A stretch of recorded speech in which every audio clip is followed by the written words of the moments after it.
There is a radical, we burned a book on March the 20th. We burned a book 7,000 miles away. It is a book. I do not care how holy you think it is. It is still, it is not flesh and blood.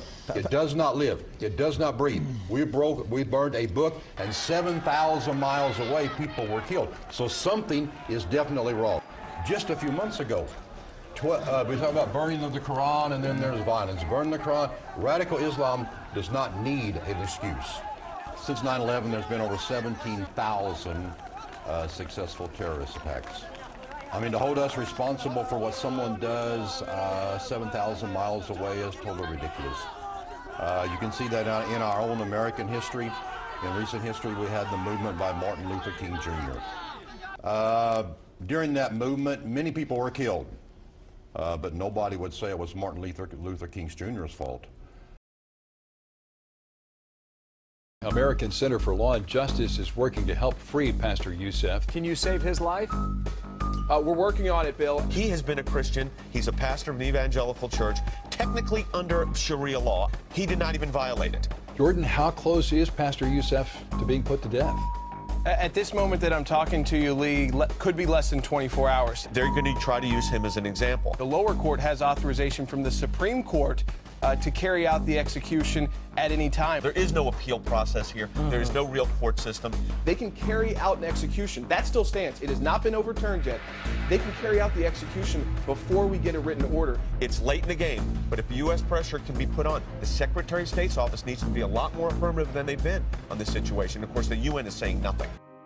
It is a matter of life or death. Pastor Youcef.mp4 has been illegally detained in Iran for nearly 2.5 years. Under Sharia law, he's now facing a death sentence because of his Christian faith and his refusal to embrace Islam. The ACLJ has launched a global effort to save the life of Pastor Youcef, working in this country and abroad to secure his freedom. Now, efforts are at a critical stage. A resolution has been introduced in the U.S. House of Representatives condemning Iran for violating human and religious rights and calling on Iran to release Pastor Youcef immediately.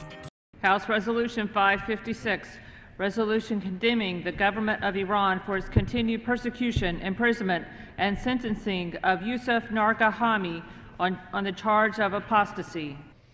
Article 18 of the Universal Declaration of Human Rights reads, quote, "Everyone has the right to freedom of thought, conscience, and religion. This right includes freedom to change his religion or belief, and freedom, either alone or in community with others, and in public or private, to manifest his religion or belief in teaching, practice, worship, and observance," end quote.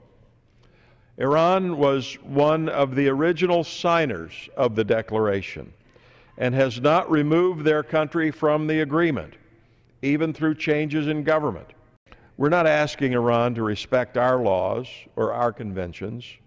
We're asking them to abide by the agreements at the United Nations that they have signed on to. The United States condemns in the strongest possible terms reports that Iranian authorities reaffirmed a death sentence for Iranian pastor Youcef.mp4 for the sole reason of his refusal to recant his Christian faith.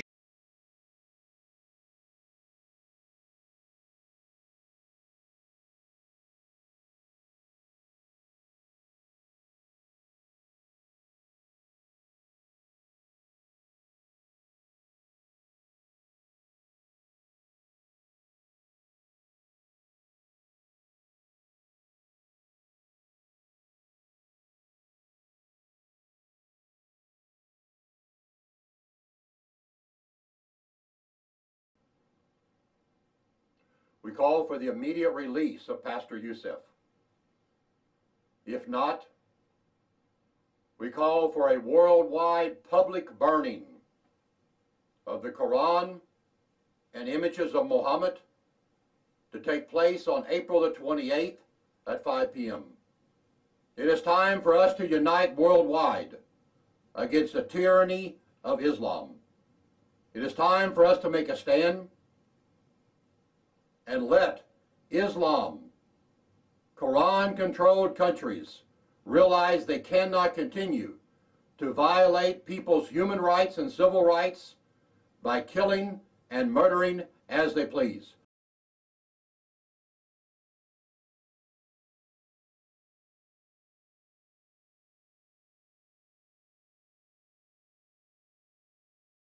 As long as we keep attention on them, they're not going to kill them. We actually the opposite. People might think, okay, if we burn Korans, they're going to kill them. No, they're going to them when everything calms down. And the world is not talking about them. The Fox and CNN moved on to the next story. Then, in silence, they will kill him.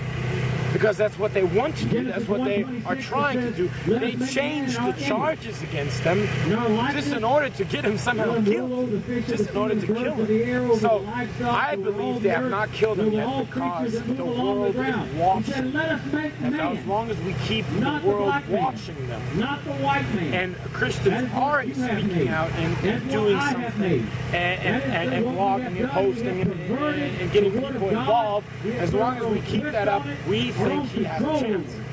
Well, would it be possible to just simply keep the threats of if he is killed that the Qurans would be burned and keep it in the media constantly and keep a... Well, the problem with threats, if they're empty, if they're never the consequence, they're not going to take you serious. Well, Pastor Terry did burn a Quran previously, so could it easily be taken that this is not an empty threat? Well, but I mean, we're dealing with Iran. they have not listened to our president, nor anyone else. So if they really hold their book that high, and we don't believe that that's really the case, we believe they're evil, and we believe that the people in charge there are just waiting for this thing to die down in order to kill them. If on the 29th Iran does kill him, and there's a clear correlation of almost 24 hours difference, I mean, there's nothing for them to no longer kill him. Right. Then, to answer your question, we will not feel guilty, or we won't take the shame on us. Iran has killed another Christian, and we will continue on. That's what we will do. Do you foresee anything in the future beyond this? I mean, if this turns into possible, who knows what? Well, there would be, obviously, with Iran and other situations and whatnot, there would be more than just this situation alone. Because we burn a book. Understood. No, Iran, we have trouble with Iran, and it has nothing to do with the Quran.